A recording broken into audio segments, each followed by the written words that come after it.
Welcome back to Let's Play Final Fantasy 1 for the Game Boy Advance. Last time we finished at the Whispering Cove after like an hour, and this time we are starting the Lifespring Grotto. This dungeon is actually a lot easier and frankly a lot more fun. You get a lot more gimmicky floors like this, where there's no enemies, all you have to do is dodge dancers. Of course, with a GameCube D-pad, that's not the easiest thing in the world to do. Real talk. It's only this floor that you have to actually do this. So, oh, never mind. There's this floor too. So I intentionally kind of blocked them in a way so that they kind of spread out to make it easier. By the way, this floor is, I think a little bit random. Like, you get different floors, potentially. Anyway, this floor is actually a maze. I hate this floor because actually it's all the same floor, by the way, but this one I actually go the wrong way. I had half a mind to speed this up, but I was like, no, I'm gonna make you suffer through this with me. Actually, that's not my reasoning at all, I just made that up on the fly. Real talk. But hey, that's a good explanation now. Now I feel like that. Just to prove in real time how terrible this is.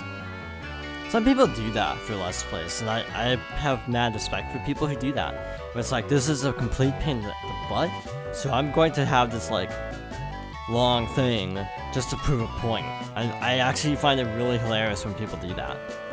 Like, I was watching a video that was like a tutorial of how to unlock a certain thing in a game, and it was a 5.5 hour video if I'm not mistaken, and they upload the whole thing continuously. One long 5.5 hour video to show how this is done. It's like uncut also. By the way, this floor is an example of that. I intentionally left it uncut and I just sped it up because I had absolutely terrible luck with this floor. So Bahamut, or more specifically Dark Bahamut, will appoint you to kill certain dragon types. One of the dragons in particular took a very long time to actually spawn. The dragons you have to hunt are actually randomly generated, so on my second run through, we'll get into that later, it actually went really fast. This one though, the actual recorded part, went so slow, I'm like, I'm not gonna post this real time, that's dumb.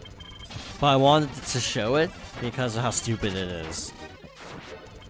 It's so dumb that I couldn't resist showing it, because this is ridiculous. So I think the one I have to look for is a blue dragon, if I'm not mistaken. And that's actually the name of a Hironobu Sakaguchi game, if I'm not mistaken. Anyway, that's not the point. This takes a long time. Like, I have to kill like pretty much every dragon in here to actually find the right dragon I need to kill. There we go. And go up to talk to Bahamut. See that you are indeed worthy of proceeding, you are free to pass. But remember that this, the real trial is just beginning. Okay. It took way too long, but yeah. Fun fact, Hironobu Sakaguchi, the creator of Final Fantasy, left Square Enix basically when Square Enix became a thing, around that time, and basically made his own company called Mistwalker, and they haven't actually had a very good run, to be honest. Last story is kind of all over the place. Blue Dragon is kind of all over the place. They're now just making mobile games. So yeah, not an illustrious career for this company. Personally, I know a lot of people who really love The Last of Us, but I also know a lot of people who really hated The Last of Us. I'm like in the territory of I got so bored I sold it off. I didn't even play past like chapter 2 because I just got really bored. And this is coming from someone who played Xenoblade Chronicles. So for some reason with The Last of Us I had no desire to actually finish it. And I'm not entirely sure why. I think it was the gameplay, it felt a little bit too automated for my tastes, I think is part of it. Yeah, I don't know. Sahagin Queens usually show up in packs, so I speed it up because it takes forever. Let us see what else we can talk about. So yeah, Hironobu Sakaguchi was, I think his last Final Fantasy was 10-2, if I'm not mistaken. I think he was involved a little bit with 11, and he might have been involved with a little bit of 12, but I'm not entirely sure. I don't remember off the top of my head. Okay. His final role as game producer was Final Fantasy 9. Okay. But the last Final Fantasy he worked on was actually it seems to be 10-2. He was apparently credited in the special thanks for Final Fantasy 12, but as far as I can tell, he didn't actually have an involvement with Final Fantasy 12. Which, fun fact, if I'm not mistaken, 10, 11, and 12 were all announced at the same time. Same as how 13, 15, and Agito? I'm trying to remember the big FF announcement at E3 2006, which was like a decade ago. Man, that feels so weird. Just so weird. It might have been 14 as the other one. Square Enix announces trio of Final Fantasy games. Okay, that must be it. Final? Oh, that's not right. So Final Fantasy 13, Final Fantasy Versus 13, Final Fantasy Agito 13. 13 stayed 13. Versus 13 became 15. Agito became Type 0. And also, by the way, this floor you have to find Gilgamesh from Final Fantasy V. And you have to talk to specific mermaids to actually progress. So, yeah, so now there's a collective universe called Fabula Nova Crystallis. And apparently they had expressed non-game ideas as well, which is actually true. They did make a lot of stuff. Like, there's a Type 0 manga, there's King's Glaive, Final Fantasy 15, even though Final Fantasy 15 has basically disowned the 13 name. Okay, about that, by the way. I think the original game was actually going to tie in more to 13 because Etro, the goddess Etro, is I think visible in one of the trailers, like a statue. But apparently, like, 15 is now, like, cutting ties from the 13 universe. So, again, originally I think it was going to be more interconnected. Anyway. Wow. Huh. E3 2006 was before 12 was even out. Dang. Because according to this article from GameSpot, at E3, Square Enix stated Final Fantasy 12 for October 2006. That's actually really hilarious. Speaking of which, at PAX I actually got to play 12, and I was okay with it. The gameplay was never my problem with 12, though. It was always the story and the characters that were my biggest issue with 12. I just couldn't get into the universe. Which is funny, because Tactics seems a lot more exciting, and it's also set in E-release. Anyway, Gilgamesh's signature move is called Excalibur. It sucks. That's all I'm gonna say about it. It does like 1 damage because he ends up with the fake Excalibur. We have the real Excalibur. We also got the Genji gloves from doing that fight. Anyway, moving on.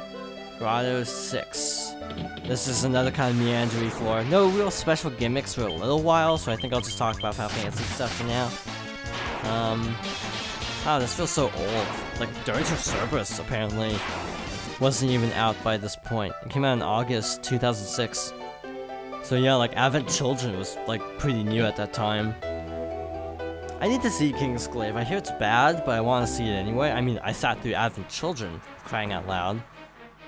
And then I know a lot of fans will defend Advent Children. A lot of them won't because they made Cloud a whiny jerk for the whole movie. But I just couldn't get into it because there's no plot. It's like, oh, creepy white-haired dude is trying to resurrect Sephiroth or something. And that's like the only plot of the movie, and the rest of the movie is either fighting or Cloud brooding, essentially. So I couldn't get into it because there's like no narrative drive. And like, resurrecting Sephiroth feels like such a shallow goal compared to, you know, blowing up the entire planet. So that's my problem with Advent Children. The stakes felt too small after they essentially stopped the world from getting blown up. Yeah, and I'm not worried about spoiling because frankly, I feel like anyone who is interested in Final Fantasy VII would have already played it. I mean, it's like how people don't consider Aerith Dies to be a spoiler anymore because everyone knows about it who is remotely invested in Final Fantasy. Heck, I knew that, and when I was even getting into the series, I knew Aerith died. It wasn't a surprise to anybody, because like I remember Wikipedia has a picture, or at the time, had a picture of Aerith getting stabbed, which is like, thanks. Anyway, enough of that. Wow, this article's like weird because this is a 10-year-old article, and then Final Fantasy 15 is still getting delayed to this day, which is really sad. And I shouldn't laugh, but I'm just ready for it to be done. I don't care if 15 is good. I don't care if it's bad. I just want it to exist. Also, remember how I said there wouldn't be a gimmicky floor for a while? I was wrong. This is a gimmicky floor. The way this works is you have to only walk on the tiles. The tiles are actually present all the time, but you can't see where they are. It's kind of annoying. That's why I sped it up, because this frankly takes a while. My advice for this floor would actually be to turn off auto run in the options menu, because on my second attempt I accidentally ran off the edge quite a few times. So yeah, turn off this. Also, this little loop thing I'm going around here, this is totally useless. Just goes to treasure. And no, this is the dead end actually. Okay. This one goes to treasure, if I'm not mistaken. I love this music in Fast Forward. And really though, the music in this game is pretty solid for a GBA game. A lot of people rag on the GBA for having a really weak sound processor, which I would attest to, specifically for certain games. Where I remember, like, certain games, when you turn the volume up, you get like this crackling noise. But this game has pretty good audio, though frankly going from NES to GBA isn't exactly a huge jump. Anyway, this is Atomos. He's kind of a jerk because he has a move called Wormhole, which is an insta-kill. Yes, it is an insta-kill. Case in point. So, you want to cast Null Death after you res everybody. But yeah, I'm not crazy about this fight just because of... I just don't like insta-kills in games. To me, that's just kind of bad. That's like really bad to have an insta-kill. What's worse is in games where... Oh, what game was I playing? Grief Syndrome, which was a Magica Magica fan game. There's a boss that has an insta-kill. And that kinda sucks. I luckily didn't experience the insta-kill because I had read it was an insta-kill, so I was being very cautious during this fight. And I might actually let's play that. I had a good time with it. I actually recorded it, but because I played really badly, I thought maybe I should actually go back and do a better run of it if I actually post this online.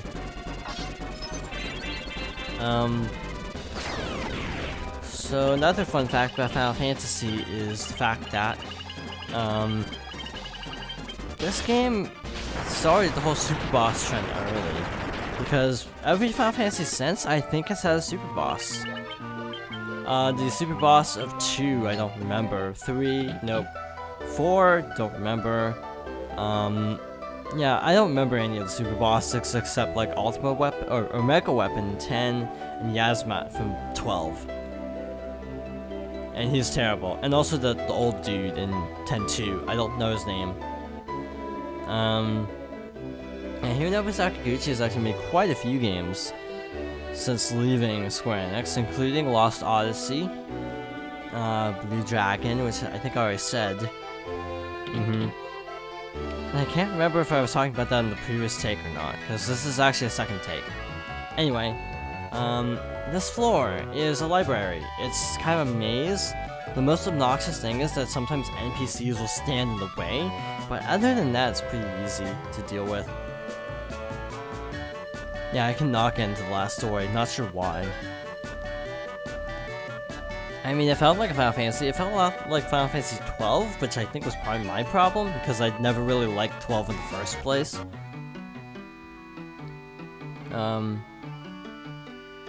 Let's see, Final Fantasy 6. Yeah, this is all the Final Fantasy 5 sort of dungeons. Oh wow, he also worked on Parasite Eve. I did not know that. Except when I read it earlier, but before when I read it earlier, I didn't know that. Parasite Eve, I hear, is a pretty solid game for what it is. I know nothing about it though, other than they're like zombies and stuff. I know it is actually very popular for its graphics, which were really good at the time. But it's more like an RPG horror, so that's kind of unique too. Anyway, not gonna let's play that because I don't really like blind let's playing RPGs.